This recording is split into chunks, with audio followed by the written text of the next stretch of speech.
to the car, and he's walking all extra fast, and I'm like, dude, I parked like way out there, Randy, you really don't have to do this. Shopping is a pleasure, welcome to Publix, you know. So Randy's walking, he's swinging the arm, I'm like, man, you messing my chicken up, I'll slap it, I'll snap it, slow over, don't tempt me.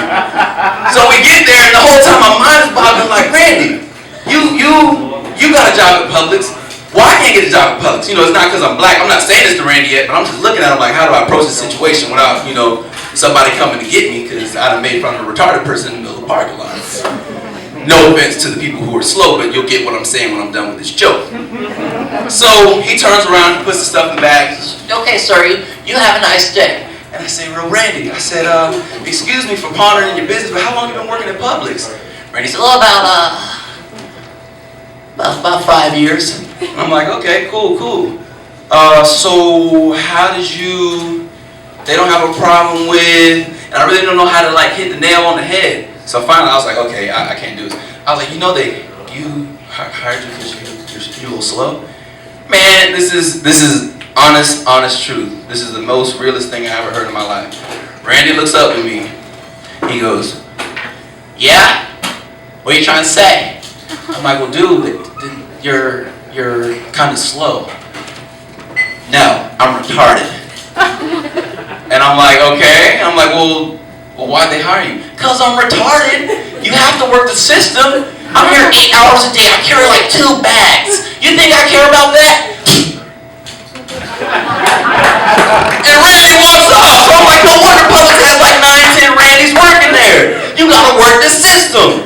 So I'm like, sweet. I need to work the system and be more like Randy. Not retarded, but I need to be more like Randy. So I sat down, I'm like, okay, I need to devise a plan. What can I do? What is the system? Okay, all right, I'm black. What do black people do? I'm like, all right, I got it. So I said, you know what? I'm gonna change the whole game. I'm gonna do it like nobody else. I'm gonna go to the corner, I'm gonna get my hustle on, and I was like, I'm gonna start selling drugs. I told my mom, I'm gonna start selling drugs. She's like, boy, you what? I said, I'm selling drugs. I'm selling the hard stuff. I'm selling Oxycontin. I'm selling morphine. I'm selling dopamine. I'm selling Dramamine. I'm selling metoprolol, Lopressor, Celexa. I'm selling Viagra. Dude, I went to the drugstore. Calm down. I'm not stupid. These are jokes, dog. So I got a job at Walgreens, right? So he's like, I knew he did the dreads. They gave it away. Honey, I told you they sell it all the time. So no. So I started working at Walgreens. But in order to get this job, I'm like, okay, I gotta put on my Uncle Tom accent and everything, because these white folks do not want all of this pushing their pills. So I was like, I know how they look at me. So I go into my job interview. I'm like, hey, how you doing? My name's Christopher. It's nice to meet you. Good strong name. Yes. Middle name James. Yes. Proud of it. Yes. What do you need? I can do all of that. I can count to 5. Count by 5s, 3s, and 2s. Yes. All right. Good to go. You seem like you're a young gentleman. Yes, I am. I'll do whatever you need. I'll be right on there. So that act got real old. You know, if you ever see that one black guy somewhere you work, he's just always really extra. He's trying to keep his job. That's probably what it is. He's trying to keep that good job. So don't step on his toes. I feel his pain. But you can't be like that in a pharmacy because you're dealing with people that's on drugs. Half of them are crazy. Their periods are jacked up. Blood pressures are through the roof, and all other kind of craziness. So to explain this better, my first incident of where I almost lost my Uncle Tom cool. Come up here. Come here. You stand right here. You, come here. Stand right here in front. In front.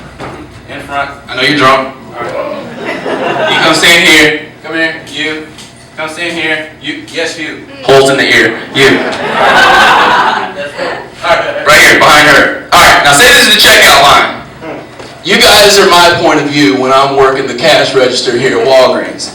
So just count to 7 and go sit down. Count to 7 and go sit down. Count to 7 and go sit down. When I tell you to. Can you count to 7 with this? Wait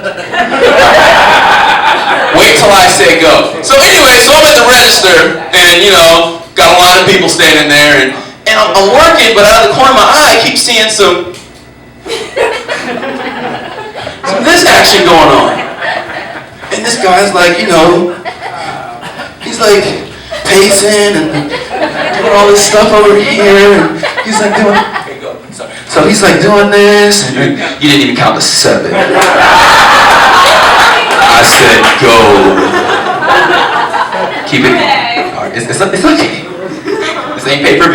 It's okay. So anyway, so I'm standing there. This guy's just like standing there, and I hear like.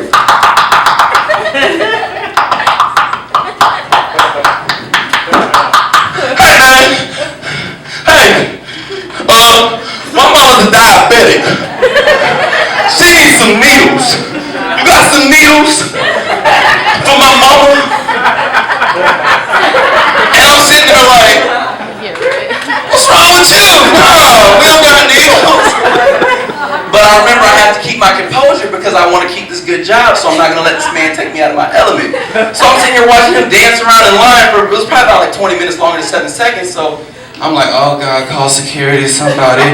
But of course I'm the only black guy there, so they're like, oh, he'll take care of it. I'm like, no, I won't. Y'all come help me. The bartender starts counting further down. I'm like, you have no phone call. Bring it up here. Come here. So I was behind and nobody's up there behind me, so I gotta handle this guy to myself. He's like, so I can't get the needles, man? And I'm like, sir, okay, well, what size needles do you need? Do you have your ID? I need to see. Oh, I don't even know it. I'm like, okay, I need you to turn it down like a few decibels for me. So by this time I step back from the register and he's just like tweaking hard and he's like, forget it! I can't stand you! And then all I could say was, have a good day! So he wasn't happy, so he left. And then another guy comes back, big black dude, and I'm like, oh man. I'm like, okay, one brother, two brother. These white folks is not gonna help me out at all. And every time I look back, somebody's back. I gotta go to the stock room. I gotta go to the stock room. Of course, you gotta go to the stock room when 8 Mile comes in here, you know, Green Mile looking self. So he comes to the counter and he's standing there. Hey, what up, cuz? We're not related. We're not related. Like, I'm putting the full act on. Like, I don't know you. You're not my cousin, my brother. I've never seen you before in my life. You're not messing up my job.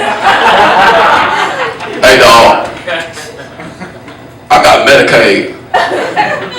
Like, okay. What's your name?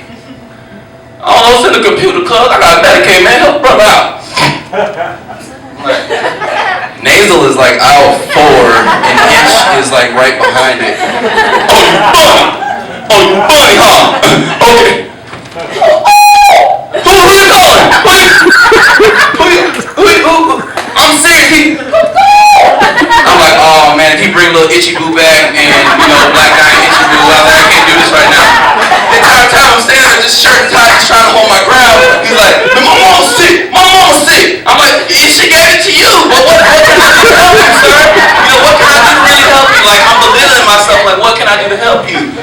You know, he starts slamming on stuff on the down table, and you know, he's really trying my inner gangster. Because, believe it or not, it's gangster with an ER. Like, I'm trying to put on this act, but you never know who's behind the counter with the inner person. So, I'm just sitting there like, okay, sir, yes, sir, okay, sir. So, 20 minutes just go by, he's yelling, cussing, some spit hit my lip, and that's when I lost it. I was like, oh, Lord Jesus. I was like, oh, black on black crime is so close to me right now. I was like, oh, Jesus. I was like, white Michael about to go back to black Michael. He about to get it right now. But I see my manager walk by, so I'm just like, I need this job. I don't want to be poor. So he handles the situation. He leaves. He's like, all right, Chris, count your register down and go ahead and go. Thank you. He's like, oh, you handled that so well. Nice young gentleman. I hear all this good applause. In my mind, I'm like, oh, I wish. Oh, you know you. No words can come out, just ooh. But I held my composure, took my drawer, thought, good night. You know, going over here, go over there. I go in the office and it's got a little one-way mirror. So I go in the office and I'm trying to count the register, but my mind is still on what happened. And I'm looking around. You got to go through 2 doors. So I'm like, okay, I'm kind of alone. I can like vent.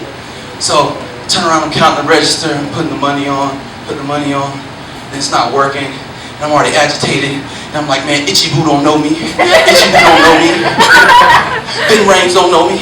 Ben Rames don't know me. Man, I can't do this.